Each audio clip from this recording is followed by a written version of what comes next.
দেখুন বন্ধুরা, আজকে আমি বানিয়েছি গোলাপ জামুন। গোলাপ জামুনটা দারুণ দেখতে হয়েছে, তেমনি খেতেও অনেক টেস্টি হয়েছিল। তো দোকানের মতো গোলাপ জামুন ঘরে কীভাবে সহজে বানানো যায় সেটাই আমি দেখাচ্ছি। তো দেখুন বন্ধুরা, এখানে আমি নিয়ে নিয়েছি খোয়া। খোয়াটা আমি বাড়িতেই বানিয়েছি। তো এখানে আমি খোয়াটা ভালোভাবে ম্যাশ করে নেব, একটু চিকনা করে নেব। তো দেখুন বন্ধুরা, কী সুন্দরভাবে আমার খোয়াটা হয়েছে। তো খোয়াটা রেডি হয়ে গেছে, এখন চিকনা একটু হয়ে গেছে। এখন এখানে আমি দিয়ে দেবো 1 কাপ মতো ময়দা, আর দিয়ে দেবো 1 চামচ বেকিং পাউডার, আর হাফ চামচের থেকেও কম খাওয়া সোডা। তো সব কিছু একসাথে আমি মিশিয়ে ভালোভাবে মিক্স করে নেব। সব কিছু এইভাবে মিক্স হয়ে গেলে এখন আমি এর মধ্যে দিয়ে দেবো 2 চামচের মতো ঘি। 2 চামচের মতো ঘি দিয়ে ভালোভাবে সব কিছু আবার মিশিয়ে নেব। তারপরে এখানে আমি একটু একটু করে দুধ দিয়ে ডোটা রেডি করব।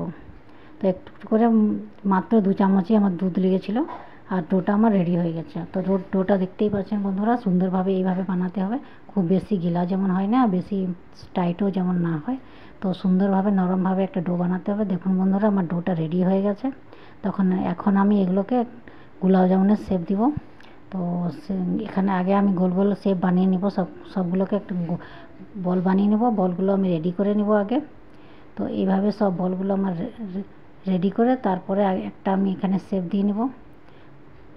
তো আমি এখানে চ্যাপ্টার শেপে বানাচ্ছি, আপনারা চাইলে লম্বা যেমন খুশি বানাতে পারেন। আমি এখানে চ্যাপ্টারটা একটু করে দিচ্ছি। তা এইভাবে আমি সবগুলো বানিয়ে নেব। তো সব কিছুগুলো আমার বানানো হয়ে গেছে। এখন আমি শিরাটা বানিয়ে নেব। শিরাটা বানানোর জন্য আমি এখানে 1.5 কাপ চিনি আর 3 কাপ জল দিয়ে দেবো।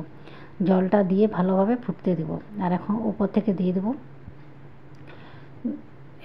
দুটো এলাচ দিয়ে দিলে গন্ধটা ভালো আসবে। তো এইভাবে আমি শিরাটা রেডি করব। তো দেখুন বন্ধুরা, শিরাটা এখন আমি বসিয়ে দিয়েছি। এখন ধীরে ধীরে এটা ফুটবে। যেমনি এটা ফুটে আসবে, বেশিক্ষণ সময় লাগে না, সঙ্গে সঙ্গে শিরাটা রেডি হয়ে যায়। এটা কোনো তার বানানোর দরকার নেই।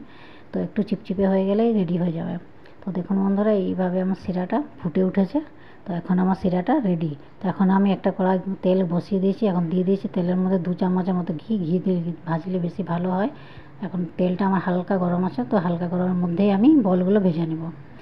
তো কম আঁচে ভাজতে হবে, বেশি আঁচে ভাজলে কিন্তু এটা জ্বলে যাবে। তো ধীরে ধীরে ভাজলে ভিতর পর্যন্ত ভাজা যাবে, আর সুন্দরভাবে ফুলে যাবে। তো এইভাবে দেখুন বন্ধুরা, আমার সুন্দরভাবে ফুলে এসছে, সুন্দর বলগুলো ভাজা হচ্ছে। তো এইভাবে আপনারাও ভাজবেন। দেখুন বন্ধুরা, ভালোভাবে ভাজা হয়ে গেল। এখন আমি একটা করে তুলে নেব, আর তুলে আমি শিরার মধ্যে রসের মধ্যে দিয়ে দেবো। আর রসের মধ্যে দিয়ে আমি এগুলো কিছুক্ষণ রেখে দেবো। তারপরে আমার গোলাপ জামুনগুলো রেডি হয়ে যাবে। গোলাপ জামুনগুলো যেমন সফট হয়েছিল তেমনি দারুণ টেস্টিও হয়েছিল বন্ধুরা খেতে। আপনারাও ট্রাই করে দেখবেন একবার। আর যদি আমার ভিডিওটা ভালো লাগে তো প্লিজ লাইক করবেন, কমেন্ট করবেন, আর আমার পেজটাকে ফলো করবেন। আর ইউটিউব থেকে দেখলে আমার ইউটিউব চ্যানেলটাকে সাবস্ক্রাইব করবেন। তো এইভাবে আপনারাও বানাবেন, খাবেন আর এনজয় করবেন।